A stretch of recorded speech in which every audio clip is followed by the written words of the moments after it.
This is Parveen. Today we are on the first session of class 9 civics, second chapter, that is what is democracy and why democracy. Now in this particular chapter, in our last chapter we have seen the history of democracy. That means we have seen the example of Chile, we have seen the example of Belgium, in which we have seen that how in these two countries, or we have taken the example of Poland also. We have seen that how these countries have overthrown the monarchy and how they accept the democracy or democratic government, and how the people wants democratic government in all over the world. From 19th century to now till 21st century, democracy has been has a great success in all over the world. Now in this particular chapter we are going to see that we are actually going to see what is democracy and why democratic government is important. And why, and there are some people who are in the favor of democratic government, and there are some people who are against democratic government. So in this particular chapter we are going to see the features of democracy, we will see the arguments with democracy and arguments against democracy, and we also see the definition of democracy. So now we will first start with what is democracy. Now when we say what is democracy, we can say that the word democracy, actually these words come from the Greek word demokratia, which means people's rule. Now we have seen that if we'll see what do we mean by democracy. Democracy means for the people, to the people, or by the people. That means rules and regulations are made for the people, rights have been given to the people. There are people who are the ultimate authority in the country who elects the government. If they feel that government is not working for them, they can also overthrow that government with their will. So over here we can say that in a very meaning of itself, democracy says that democracy means people's rule. That means actually rulers are people. People are ruling in the country. People elects their own representatives who on behalf of the people, they rule upon the country, they make the government, they take the decisions on behalf of the people. People directly or indirectly through elections or through votings select their own government, choose their own government who can rule upon them. And they can rule on behalf of the people. So over here with the very meaning of itself, it says that democracy means people's rule. Or it has been taken from the Greek word demokratia, which means people's rule. Now when we see the definition of democracy, it says that it is a form of government in which the rulers are elected by the people. As we have seen that elections are the very important part of democracy. Through elections, people vote for different parties, and the party who gets majority vote, that particular party makes a government. That particular party is having a right to rule upon a country on behalf of the people, because people themselves vote for the government, vote for the party, people themselves selects that particular party to become a government. So over here we can say that democracy is a form of government in which the rulers are actually elected by the people through elections. People decides that who is going to rule upon them. People decides that who is going to rule on the country on behalf of them. So democracy is a very, you can say democracy is a very free kind of government when people are having all the rights that they can select or they can elect their own representatives, their own people or their own elected representatives to rule upon them or to rule upon their country on behalf of them. So altogether we can say that democracy means in which the rulers are elected by the people. We can take the example also as we live in India, we know that India is a democratic country. We are having a democracy in India, and according to democracy we have elections, we have voting power, which is called as universal adult franchise. And through that voting power, we are having a right or we are having a power to elect our own government who can rule upon us and who can rule upon our country on behalf of us. And one more example is there, like Nepal and Saudi Arabia, they are having monarchy. That means those people don't have a right to elect their own government. Those people don't have a right to select the rulers. Because in Saudi Arabia and Nepal there is a monarchy, there is a king who is ruling upon people.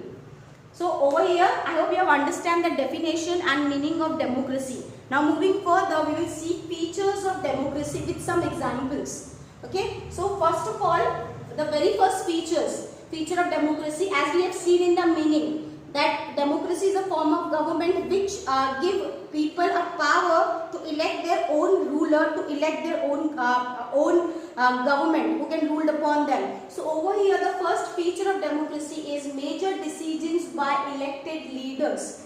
As we are saying that we elect the we vote for the parties, and the parties who got majority vote, that particular party is having a power or is having an authority to make the government.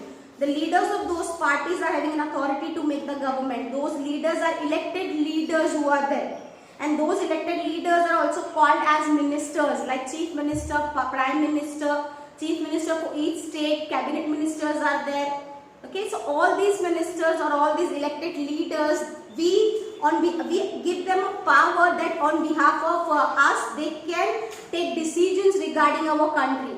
They take decisions regarding the affairs and matters of our country. So over here we can say that on behalf of the people, major decisions were taken by the elected leaders or elected ministers by the people. Like we have parliament. In parliament, elected members are there. Members of the parliament, they are the elected representatives of people who are there in parliament. And in parliament, we have two houses, that is Rajya Sabha and Lok Sabha. And they come together, they make the decisions in many affairs and many matters of the country. Okay, so over here we can say that major decisions by elected leaders in democracy, the very first feature is major decisions in a country or for the country is taken by the elected leaders who are elected by people, who are the people's representative, you can say. Okay, we can take an example over here, like in Pakistan, General Pervez Musharraf led a military coup in October 1999. Then in 2002, he himself chose as a president in 2002. But over there, people don't have a right to elect their own government. People don't have a right to elect their ruler. Pervez Musharraf is having a military coup on that time. So we cannot say that it is a democracy or it is a democratic government. To be a country as a democratic government, it is very compulsory that the leaders who are ruling upon people or the leaders who are ruling in country must be elected by the people through elections. Second, we can say second features which we talk about is free and fair electoral competitions. Now, elections are the very important part of democracy, because when we say that in democracy people have a right or people have a power to elect their ruler or to elect their representatives who can rule in a country on behalf of the people.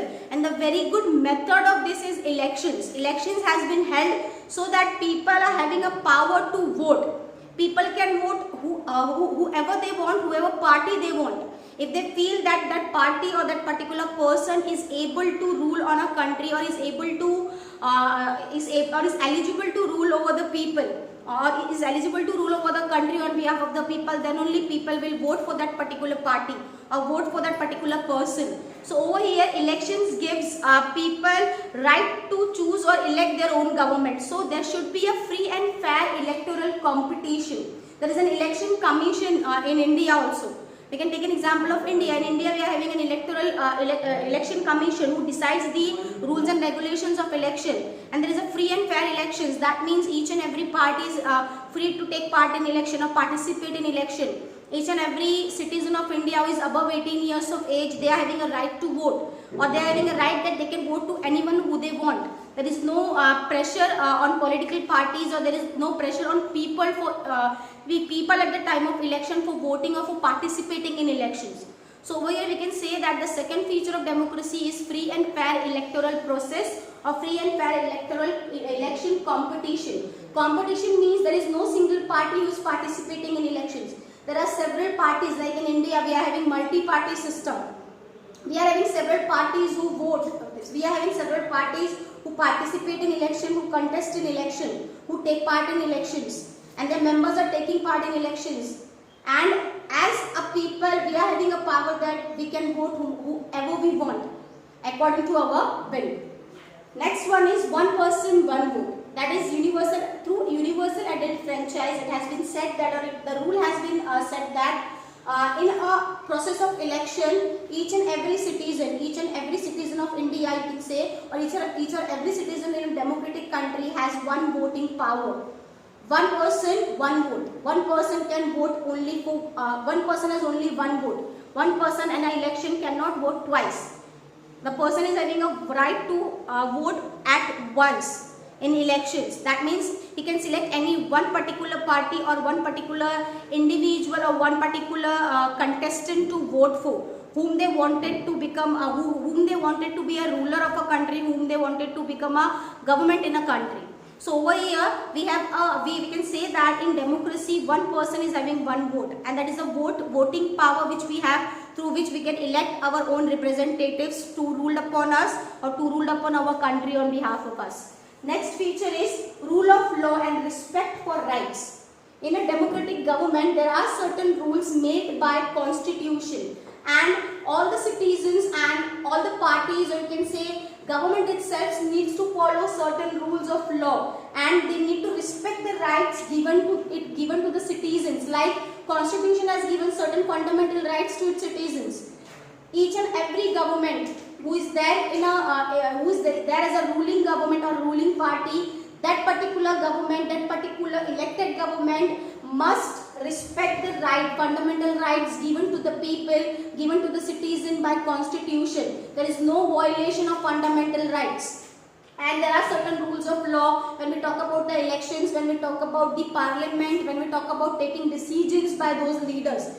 There are set rules, and these rules they need to follow, they must follow these rules when they are making any kind of decisions in the country. And the last one is government rules within the limits set by constitutional law. As government is having a power to rule upon a country on behalf of the people, but there is certain limitations also. There are certain set constitutional rules made by the government, and government needs to work, or government needs to govern on that set of the limited rules which is made by the constitution. So these are the features of these are the features of democracy which we have. And these features, you can take the help of certain examples which reflects that why these features of democracies are very much important. I hope you have understand this. In our next session, we will see arguments in the favor of democracy or arguments against the democracy. Till now, thank you.